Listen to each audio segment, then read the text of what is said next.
ក៏ហូព្រោះតែអង្វរមនុស្សម្នាក់កំពុងស្រឡាញ់គេចាក់ចេញហើ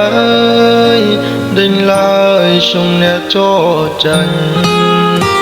អង្វរព្រោះតែស្រឡាញ់គេចេញ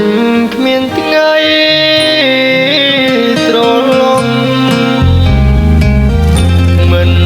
ដែលជួបទីស្នេហាបែបនេះជួបហើយទ្រង់ខ្ញុំស្ទើរប្រែបាយបែដងហើយអូក៏គេមិនត្រឡប់ក្រោយមើលទៅលំបាកពេកហើយ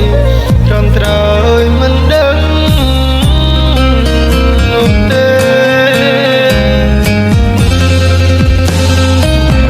5 ឆ្នាំ5កែយើងនៅតែ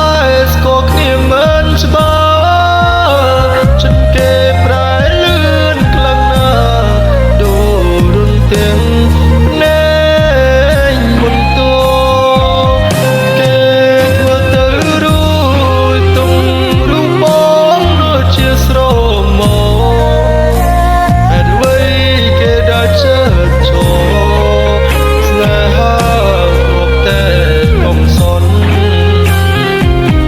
5 ឆ្នាំ5កែយើងនៅតែស្គាល់គ្នាមិនច្បាស់មើលទៅអូនណាស់ច្រើនណាស់អ្នកចាំនឹកទាំងទឹកភ្នែករាល់ថ្ងៃ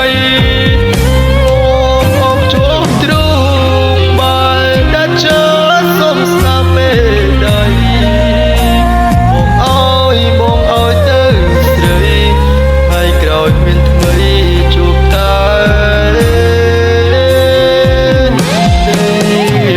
សុំ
ឆ្នាំ5កែ